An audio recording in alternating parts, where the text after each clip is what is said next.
Remember Bill Bellamy? The MTV icon, the man who made the entire 90s laugh with just a wink, a grin, and yes, even coined the phrase booty call that infiltrated every corner of pop culture. Well, just when you thought his story was sealed in the golden age of television, something happened that no one saw coming. Where did he disappear to after dominating stages, screens, and music channels? Was it scandal, betrayal, or a secret so shocking it could rewrite Hollywood history? For decades, fans were left asking the same question. How does someone so bright, so untouchable, vanish from the spotlight without a trace? Sources whisper about backroom power plays at MTV. Hollywood executives quietly plotting to erase his influence. Personal battles so intense that they almost broke him completely. And now, after years of silence, Bill has returned. But what he's revealing is jaw-dropping, unsettling, and absolutely unlike anything the public imagined. Hidden truths about fame, fortune, betrayal, and survival are finally coming to light. And once you hear this, you'll never look at the golden era of MTV the same way again. Are you ready to uncover what really happened to Bill Bellamy? Bill Bellamy's rise to fame wasn't just meteoric. It was the kind of story Hollywood loves to whisper about behind closed doors. The one that makes producers nervous and fans obsessed. Born in Newark, New Jersey, a city that seemed to breed danger at every corner, Bellamy's childhood was far from glamorous. His younger brother's tragic death and a stray bullet incident haunted him for decades, shaping the man who would turn pain into punchlines and tragedy into television gold. Comedy became his survival tool, a shield against a world that seemed determined to keep him down. From gritty open mic nights in New York City clubs to daring performances at the legendary Apollo Theater, Bellamy honed his craft under fire, literally and metaphorically. He faced hecklers, thrown cups, and audiences ready to tear apart anyone who dared step on stage unprepared. And yet, he thrived. He didn't just survive, he dominated. MTV took notice, and suddenly, the kid from Newark was the face of the nation. The first episodes of MTV Jams were revolutionary because of him. He wasn't just hosting. He was commanding attention, making artists comfortable, turning interviews into cultural moments. Tupac, Biggie, Snoop, Diddy legends trusted him in a way they trusted no one else. And then came MTV Beach House, where he transformed a summer party into an experience that defined a decade. His energy, charisma, and authenticity were unmatched. But here's where things started to unravel behind the glittering cameras. Sources close to MTV revealed that executives began seeing Bellamy not as an asset but as a threat. One unnamed producer allegedly said, "We made him, and we can unmake him." That statement wasn't a rumor, was a warning. Bellamy's independence, his refusal to bend to every backstage power play, started ruffling feathers. Shows he had already booked were quietly recast. His schedule was suddenly trimmed. The golden face of MTV was slowly being sidelined, and the network's shift toward reality TV only made matters worse. Music shows were disappearing, replaced by lightweight teen drama, leaving Bellamy without the platform that had made him a household name. Hollywood, meanwhile, was changing faster than anyone could adapt. The black comedy films that had given Bellamy a foothold, How to Be a Player, Booty Call, were losing funding. And studios increasingly sought different aesthetics: awkward white-centric comedies, social media-driven humor, and untested young faces. Bellamy, who had built his career on sharp wit, charm, and authentic storytelling, found himself navigating an industry that no longer had a place for him. Rejected casting calls, subtle racial filters, and the frustration of seeing new talent rise while he was pushed aside created a storm that the public never saw. And yet, despite all of this, Bellamy never disappeared by choice. He retreated quietly to protect himself, his family, and the remnants of the career he had fought so hard to build. What most people didn't see were the private battles, marital strain with Kristen Bellamy, health scares, and the mental toll of watching a lifetime of hard work vanish almost overnight. But even as he faded from screens, Bellamy was quietly plotting a return. keeping his financial house intact and mastering the art of survival.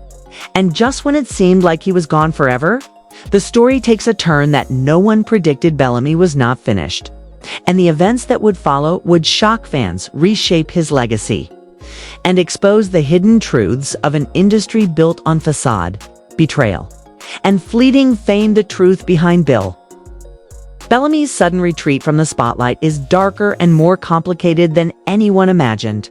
Sources whisper about MTV politics that went far beyond simple ratings battles. Executives allegedly feared that Bellamy's charisma and influence made him uncontrollable, a VJ who could outshine the network itself.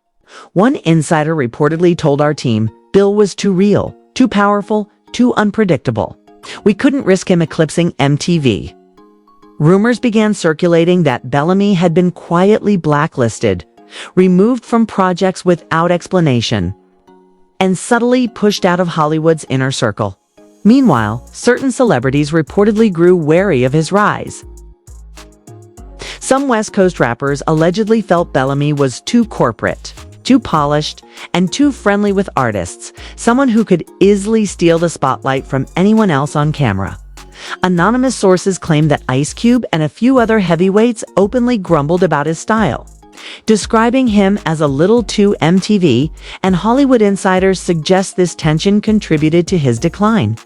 Behind the scenes, Bellamy was navigating a landscape of rumor, suspicion, and exclusion while still performing stand-up, touring, and trying to maintain his brand. But the public perception painted a very different picture. Fans assumed he had vanished by choice, that he had quit, or worse, that he had burned out. In reality, Bellamy was fighting to survive both emotionally and professionally, keeping his family together, his finances secure, and his sanity intact. Then came a perfect storm of personal crises that few knew about. Health scares, including a near-death experience during the COVID-19 pandemic, tested his limits. Sources close to the family reported that he was hospitalized in critical condition, and the doctors allegedly warned that he might not make it through the night. Simultaneously, persistent rumors of infidelity circulated online, further straining his marriage, even though they were entirely unfounded. Through it all, Bellamy remained silent, refusing interviews or denials, letting the industry gossip spin out of control. The combination of professional sidelining, personal trials, and public speculation created a pressure cooker situation that led to his long, quiet disappearance. But even as the world assumed he had been erased, Bellamy was quietly building his next move. Stand-up shows continued, meticulously planned financial decisions were made, and investments were quietly nurtured. Every setback became part of a survival strategy, and every rumor a lesson in patience. Yet the most shocking part of all this is what happened next, after years of near invisibility. A platform emerged that would catapult him back into relevance, but in a way Hollywood never anticipated, connecting him not with networks or studios, but directly with the audience who had grown up loving him and had long wondered where he went. Then came the comeback no one saw coming. Bill Bellamy didn't return to television, movies, or MTV. He returned on his own terms, bypassing the very industry that had tried to erase him, launching a podcast. Bellamy unleashed stories from the golden era of hip-hop and 90s culture that fans had only dreamed of hearing. Leaks of backstage moments with Tupac, Biggie, Aaliyah, and Diddy went viral almost instantly, showing a side of these legends that had never been captured on camera. Clips circulated on TikTok and YouTube, reaching a new generation of viewers who had grown up without MTV, who didn't just see Bill Bellamy as a relic, they saw him as an ode, a cultural historian, and a master storyteller. Meanwhile, Bellamy returned to stand-up with a fire that had once lit the Apollo Theater. Every show sold out, audiences spanning millennials to Gen Z hanging on his every word, laughing, gasping, and cheering as he recounted the trials, triumphs, and behind-the-scenes chaos of his career. Hollywood took notice again, but this time, the calls weren't from executives trying to control him, they were from creators who understood his legacy and wanted authenticity, not manufactured fame. Suddenly, the man who had been sidelined, misjudged, and pushed to the margins was in demand. Not for nostalgia, but for relevance. The public marveled at how, in his mid-50s, Bellamy looked and performed like a man decades younger. Proof that talent, timing, and resilience cannot be silenced forever. Every joke, every story. Every insight into a vanished era reminded audiences why he had been a cultural icon in the first place. Booty Call, MTV Jams, Beach House, stand-up tours. These weren't just moments in time. They were testaments to his influence on music, comedy, and television. Bellamy's comeback isn't just personal. It's cultural reclamation. He exposed the hypocrisy of an industry quick to discard talent and proved that platforms, whether traditional or digital, cannot hold back someone who knows their worth. From Newark's dangerous streets to Hollywood's glittering studios. From disappearance to viral resurgence, Bill Bellamy's story is one of survival, wit, and ultimate vindication.